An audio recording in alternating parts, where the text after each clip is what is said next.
La République du Bénin a lancé un plan de partenariat avec le Gabon afin de lutter contre la traite illégale des enfants.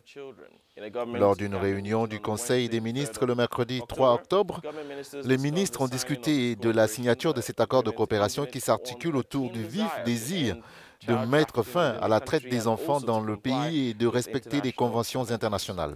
Pour parler de ce sujet, direction le Ghana où nous sommes en ligne avec Julien Oussou, qui est le coordonnateur régional du WANEP, qui est le réseau ouest-africain pour la paix. Bonjour Monsieur Oussou. Alors, votre organisation suit de près cette problématique du trafic d'enfants.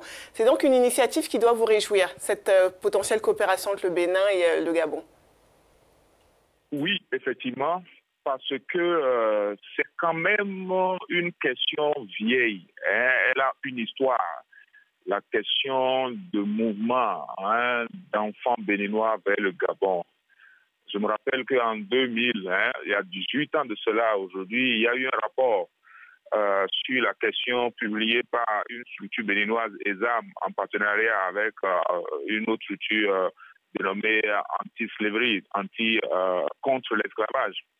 Et donc, on avait des difficultés parce que du béninois qu'on était, on pensait beaucoup plus que c'était un peu l'Eldorado, c'était un peu le rêve que les nôtres allaient vivre parce que il y avait des infos sur lesquelles on pouvait se baser disant qu'au Gabon, ils étaient mieux payés, ils avaient de l'activité, il y avait ainsi de suite.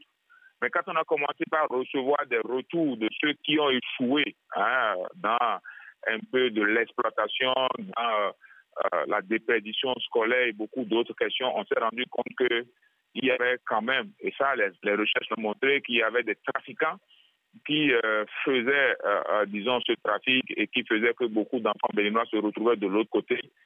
Je trouve que c'est une bonne nouvelle et les autorités ont, disons, beaucoup d'intérêt à aller dans ce sens parce que partout où un compatriote se retrouve, cela est valable aussi bien pour le Gabon que pour le Bénin. En tant qu'autorité, on doit faire l'essentiel pour que, voilà, se retrouvent dans de meilleures conditions et profitent pleinement des droits qui sont les leurs. Vous dites que le trafic d'enfants est une vieille question, mais pourquoi est-ce qu'elle n'a jamais été résolue? Est-ce que c'est dû à un manque de volonté de la part de ces deux pays?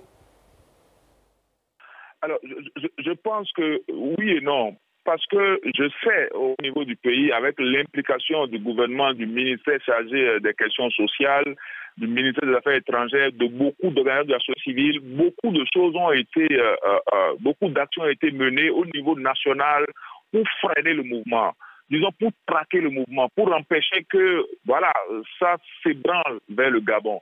Donc, disons que cette étape a été franchie. Aujourd'hui, c'est toute une difficulté que doivent rencontrer les acteurs qui opèrent encore dans ce système, dans ce secteur, pour envoyer des enfants au Gabon.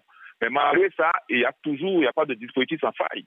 Il y a toujours des failles que profitent ou que tu utilises les acteurs pour convoyer. Et donc je me dis, c'est à justice qu'aujourd'hui, si on a fait cette lutte pendant longtemps pour empêcher, pour contrer, pour sécuriser, c'est devenu plus difficile au niveau national de faire voyager comme ça des enfants. Vous vous faites attraper, vous vous faites emprisonner, les acteurs de la société civile se mettent dessus et c'est beaucoup de complications pour vous. Mais quand même, on a conscience que le circuit continue aussi dans la clandestinité. Alors, ma dernière question concerne le volet juridique de cette éventuelle coopération. Est-ce que vous pensez que la mise en place d'un cadre légal pour gérer ces migrations suffirait à mettre fin au trafic? Est-ce que des mécanismes de suivi pour les deux parties ne seraient pas plutôt nécessaires?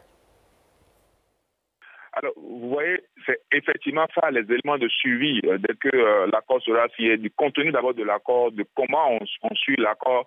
Il faut chercher vraiment à voir les conditions dans lesquelles, disons, ces migrations vont se faire. Mais comme vous savez, en regardant les informations, c'est aussi bien par avion, par bateau que par voiture que tout ça se fait. Donc, c'est aussi assez de complexité.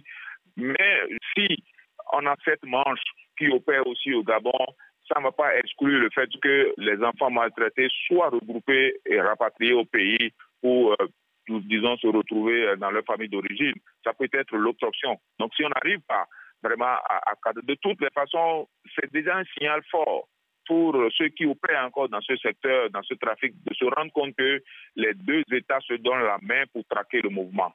Mais comme je dis, quand on ouvre, on se donne beaucoup plus les moyens de regarder les flux de lecture, de pouvoir analyser et de prendre en conséquence aussi les décisions qu'il faut, les mesures qu'il faut pour empêcher les dérives.